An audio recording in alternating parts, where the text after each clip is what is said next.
Hello दोस्तों, मैं Dinesh किवरा। News time में आपका बहुत बहुत स्वागत है। आज बिजनेस स्टैंडर्ड में एक मीर शर्मा का हार्ड हिटिंग आर्टिकल है कि भारत को आत्मनिर्भर भारत नहीं चाहिए। ये मोदी जी ने स्टार्ट किया ना आत्मनिर्भर भारत, और आत्मनिर्भर भारत के चक्कर में सब चीज़ों के इंपोर्ट रेट बढ़ गए क्योंकि ड्यूटीज़ बढ़ा दी हैं। दरअसल आत्मनिर्भर भारत का मतलब है कि इंडिया को पीछे लेके जाना। वही हो रहा है, इंडिया इज़ गोइंग बैकवर्ड्स। वही जो 6 साल पहले मेक इन इंडिया था, उसी को भी हिंदी में किया गया आत्मनिर्भर भारत, और कुछ भी नहीं है। पहले 6 साल तक मेक इन इंडिया की उन्होंने गाड़ी चलाई है जो चलती नहीं थी। क्यों नहीं चलती थी? उस गाड़ी में इंजन नहीं था। अब आत्मनिर्भर भारत, इसमें भी इंजन नहीं है, ये भी वही खड़ी है, लेकिन हाँ ढोल पीटे जा रहे हैं। तो मीर शर्मा क्या लिखते हैं?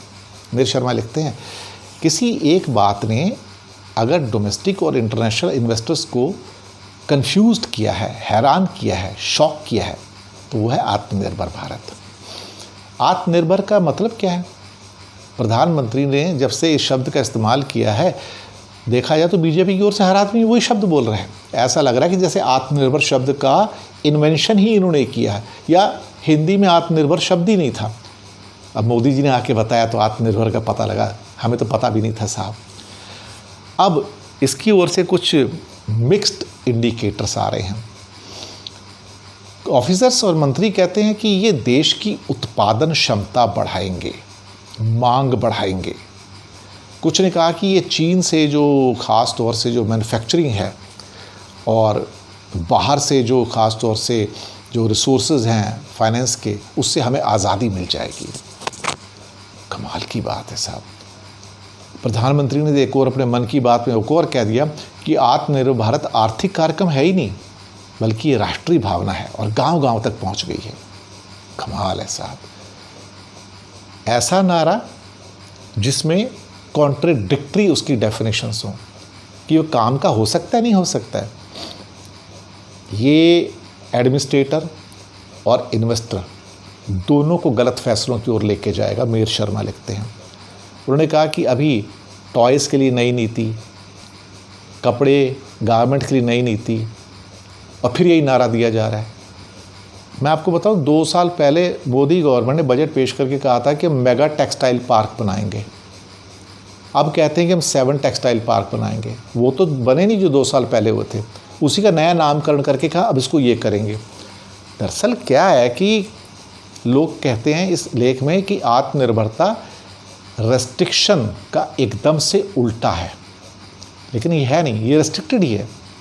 अब आगे कहते हैं दिक्कत ये है कि इस नारे के कन्फ्यूज़न होने के कारण जो ऑफिसर्स हैं उनका इसका मतलब निकाल लिया कि इसका मतलब है रेस्ट्रिक्शन लगा दो। वही हो रहा है। अभी बहुत सारी जो प्रोत्साहन योजनाएं हैं, PLI स्कीम्स आ रही हैं, उसमें अब बाहर से जो सामान आ रहा है उसमें रेस्ट्रिक्शन लगानी शुरू कर दी हैं, इम्पोर्ट ड्यूटी बढ़ानी शुरू कर दी हैं, बजट में बढ़ा भी दी हैं। वो कहते हैं कि इससे रोज़गार मिलेगा। भाई कहाँ से रोज़गार मिलेगा? कोई फैक्ट्री खुलेगी तो रोज़गार मिलेगा, कोई यूनिट आएगा तो रोज़गार मिलेगा। फिर आगे लिखते हैं मीर शर्मा, कोई बेवकूफ़ होगा, मूर्ख होगा, इडियट होगा जो भारत सरकार की ख़ास तौर से कॉर्पोरेट के चयन की क्षमता पे यकीन करेगा। आगे कहते हैं कि पास्ट में ऐसे जितने भी एफर्ट हुए हैं सारे फेल हुए हैं। Skill India, setup India, sit up India, stand up India, make in India, एक स्कीम फेल हुई है, ग्रॉसली फेल हुई है, मैं आपको बताऊं। और देखा जाए तो ये एक किस्म से, अब क्या कहें, वो शेख चिल्ली वाली बातें होती ना, वही होता है। तो जितनी भी हमारे कस्टमर्स हैं उनको कम क्वालिटी की चीज़ें यहाँ पे मिलती हैं, और जितनी भी जो ड्यूटीज़ लगाई जाती हैं वो इसी एजेंडा में लगाई जाती हैं।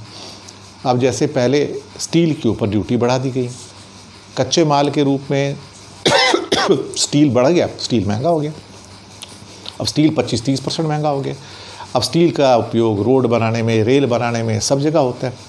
अब सरकार के गडकरी साहब कहते हैं कि स्टील सस्ता करो, नहीं तो मैं ये कर दूंगा, मैं वो कर दूंगा। अब स्टील सस्ता तो होने वाला है नहीं, मेटल सारे महंगे हो, 20-25-30-40% महंगे हो गए। अब क्या करोगे? मेटल महंगी है तो हर चीज़ महंगी है, इंडस्ट्री महंगी है, इनपुट्स महंगे हैं। अब वो कहते हैं जब सप्लाई चेन है, वर्ल्ड की जो सप्लाई चेन है, उसमें इंडिया को अगर शामिल करना है तो आत्मनिर्भर भारत उसको नुकसान करेगा, डैमेज करेगा, कर रहा है। और ख़ास तौर से हमारे जो ऑफिसर्स हैं, जो पॉलिसी बनाने वाले हैं, नीति आयोग वाले भी, वो लोग पास्ट में जी रहे हैं, 50 साल पुराने उसमें जी रहे हैं, 1960-70 में जी रहे हैं, वो 2021 में जी नहीं रहे। देखा जाए तो कहता है कमाल की बात ये है कि सब कुछ होने के बाद भी आप रेस्ट्रिक्शन लगाते हैं। वो कहते हैं कि बात इतनी सी कि कुछ जो ज़्यादा वैल्यू की चीज़ें कच्चे माल से बनेंगी, देशी बनेंगी, इंडिया में बनेंगी, और उसके लिए जो बाहर से इम्पोर्ट आता है उस पर ड्यूटी बढ़ा दो, उसको महंगा कर दो। अब भारतीय बाज़ार का जो साइज़ है वो डिसाइडिंग फैक्टर है। ख़ास तौर से आत्मनिर्भरता जो है वो, उसका मतलब इंडिया का ये है कि बाहर को देखो ही मत, बाहर को बैन कर दो। अब भारत एक कंफ्यूज कंट्री है, उसे ये नहीं पता कि मैं बैन करूं ना करूं, बैन करूं ना करूं, क्योंकि भारत जब जब इंपोर्ट्स महंगे करता है तो एक्सपोर्ट्स भी महंगे हो जाएंगे। इनपुट कॉस्ट महंगी होगी तो एक्सपोर्ट महंगे होंगे, एक्सपोर्ट महंगे होंगे तो अनकॉम्पिटिटिव हो जाएंगे।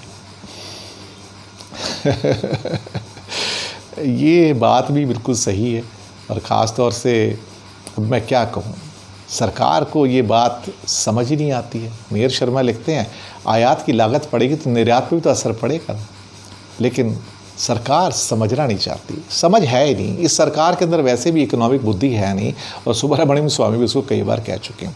और दूसरी ना हमारे पास सेविंग्स हैं कि हम इन्वेस्ट कर सकें। तो आत्मनिर्भर भारत क्या है, एक पहेली है, रिडल है। बॉन्ड बाज़ार में लिखते हैं कि पहले से उथल पुथल है।